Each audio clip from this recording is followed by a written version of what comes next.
The following is a production of the Huning HIghland Neighborhood Association.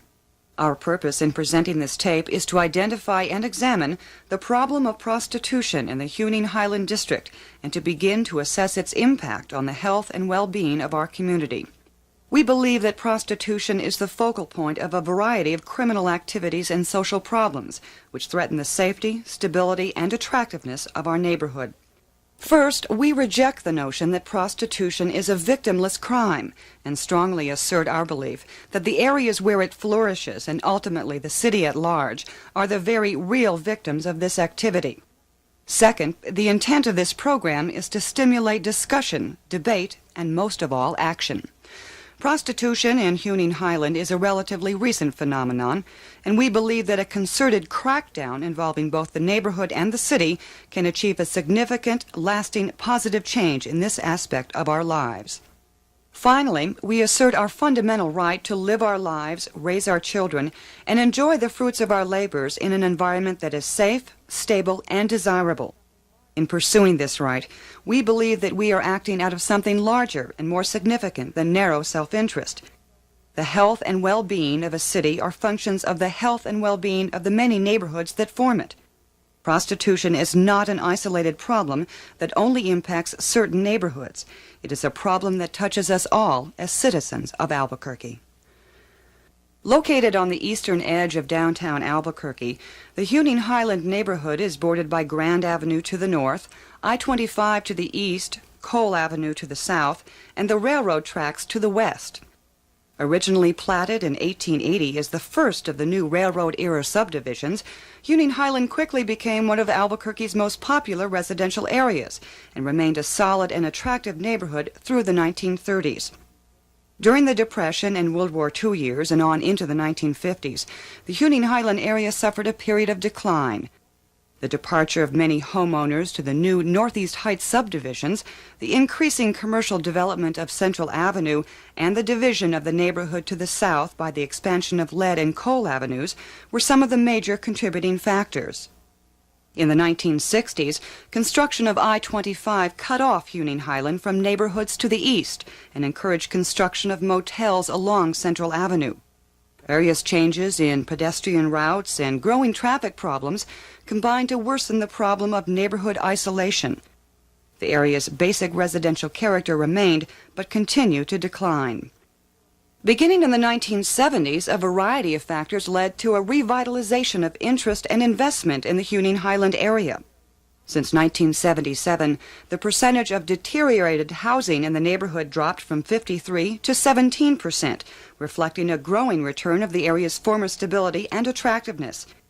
In short, Huning HIghland has experienced a resurgence that is characteristic of many older historic neighborhoods and cities across America. Huning HIghland is the heart of an historic district listed on the State Register of Cultural Properties and the National Register of Historic Places. It is Albuquerque's largest and most intact turn-of-the-century neighborhood, with excellent examples of many Victorian-era architectural styles. The area is an important part of both the city and the state's history, culture, and heritage.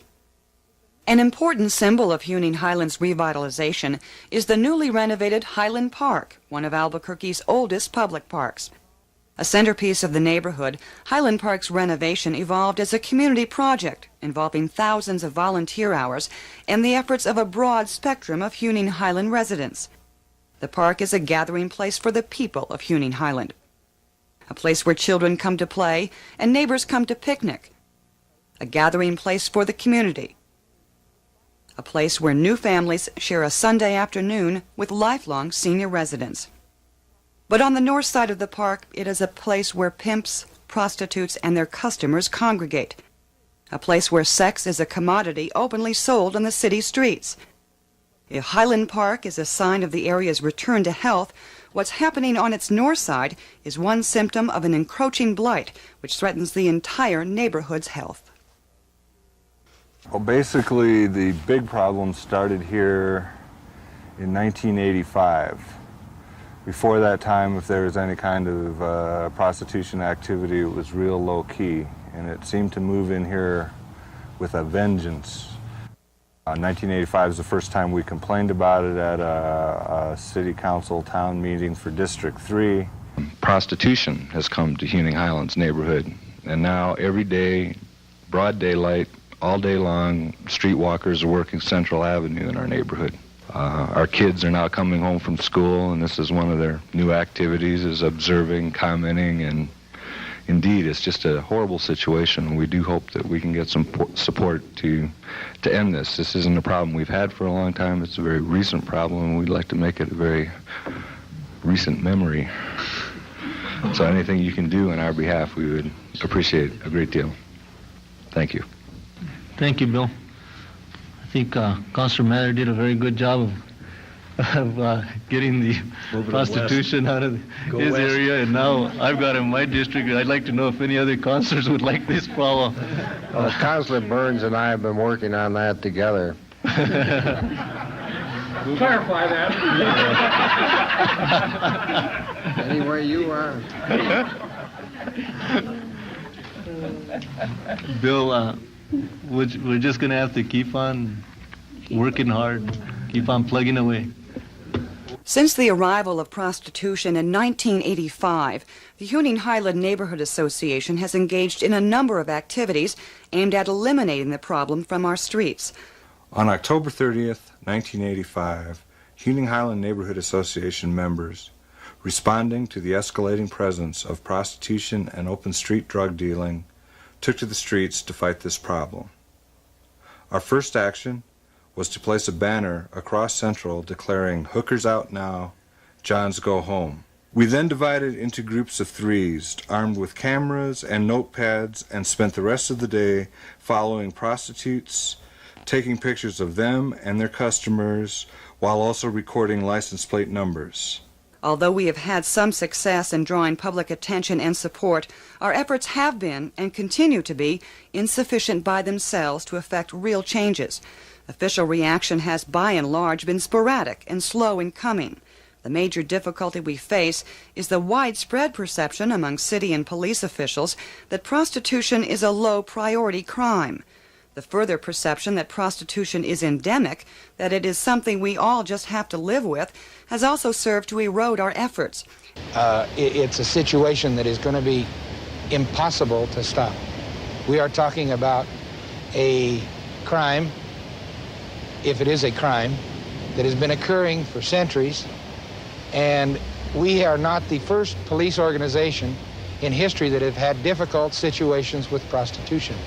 On the 29th of May, we decided to take some current footage of what's going on in the park so that I could have that to go see the mayor. We were just kind of routinely filming from the press club porch when two of the girls attacked another one of the girls and started pounding on her and kind of kicked her off the block, so to speak. The girl that had been kicked off the block, threatened some retaliation, and the two other girls went and got into a couple other vehicles, and about 20 minutes later they were all back. Suddenly a fight just erupted. Weapons appeared. People started attacking each other, chasing each other, and naturally all of us that were involved in the taping had gone in and called the police. The hospital across the street called the police, and what you see is the fight continuing until the first officer arrives and draws his gun, and other police and emergency vehicles eventually come. No one ended up being arrested that day. Some of the weapons, the officers told the people to put them in their trunk, the knives. Some of the clubs and pipes that, of course, had been cast aside when the first police car arrived were collected and put in a garbage can in the park.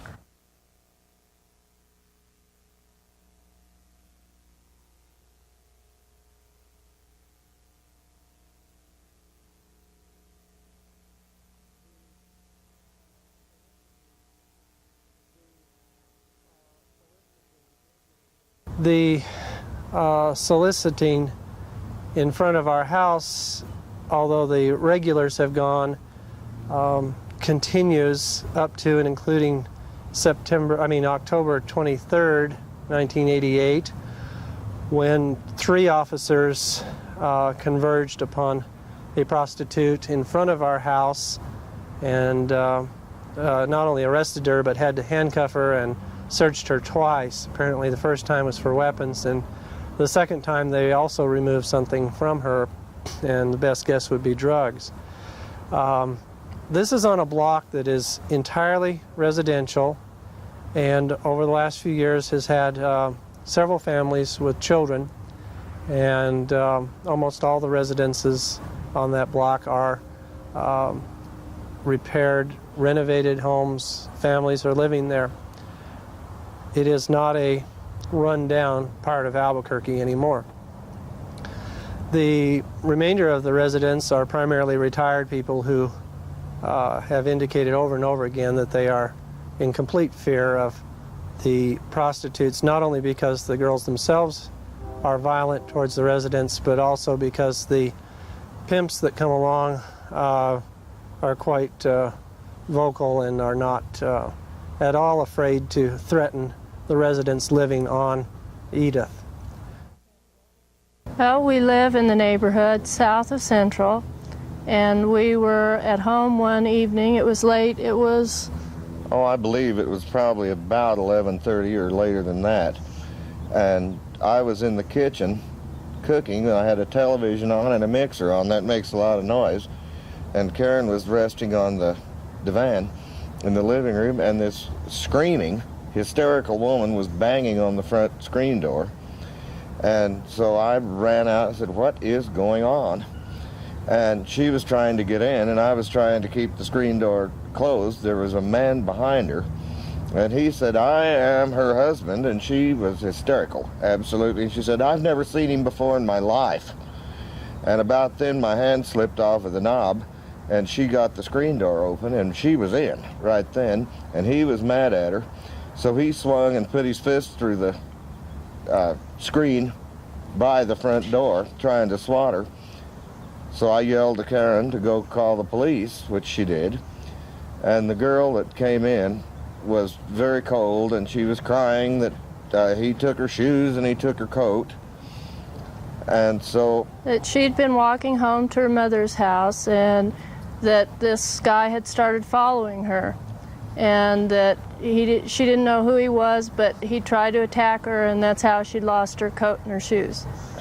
Which it turned out was baloney, because she was a definite lady of the evening, which frequents the area, and we've seen her since then walking down Gold Avenue. So as it turned out, she was screaming so loud that our neighbors clear up on the hill heard her.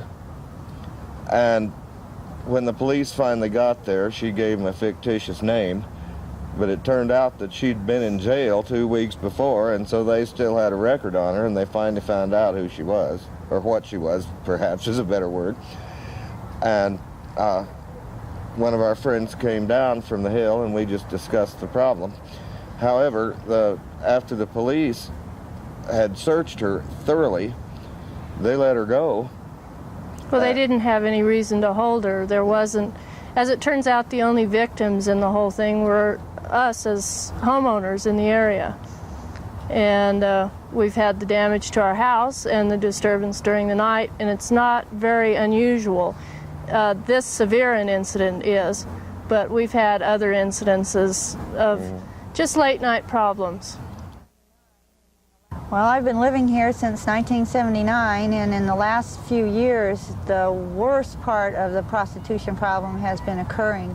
The problem that's happening, as far as I'm concerned, is that most of the time when I walk home from work in the daytime or at night, I'm accosted either by the Johns who think that I'm a woman of the evening, or the women who think that I'm there trying to take over their corner.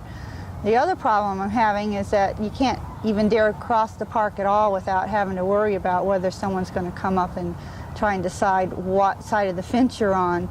So to me, it's the fact that I either have to get a ride going to and from work all the time, or I just don't walk. I have a couple of times been chased from parking my car farther out and having to come to my house at night. In one case, I was chased all the way up to my door. The Huning HIghland Neighborhood Association, believing that the Albuquerque Police Department should make prostitution a high priority problem, offers the following recommendations. The assignment of police department walking patrols in neighborhoods bordering Central Avenue adversely affected by prostitution. Stepped-up enforcement of fourth-degree felony charges against prostitutes who jump bond after initial arrest. Vigorous enforcement of the new solicitation ordinance. Enactment of new zoning regulations and criminal laws directed at motels and others who provide a haven for prostitution. Continued lobbying of the press to publish the names of prostitutes' customers in prostitution arrests, and publication of prostitution-related sentencing records of judges. Implementation of a Take Back the Street project, coordinated among all the involved neighborhoods to focus public attention and support. In addition, many other recommendations presently before the task force should be implemented. The Huning HIghland Neighborhood Association has been involved in the fight against street prostitution since its arrival in our area. We remain committed to the goal of eliminating street prostitution and believe that the neighborhoods along Central Avenue affected by this problem can have a profound impact on its resolution. Working in concert with the city of Albuquerque, we believe that all of us, as neighbors of the larger community, can forge an alliance that will make our streets and parks safe for ourselves and for our children. A lot of people are afraid to come out, but I'm not, because this is my area and I feel like the problem is there and we should take care of it. And if nobody's going to do it, we have to do it.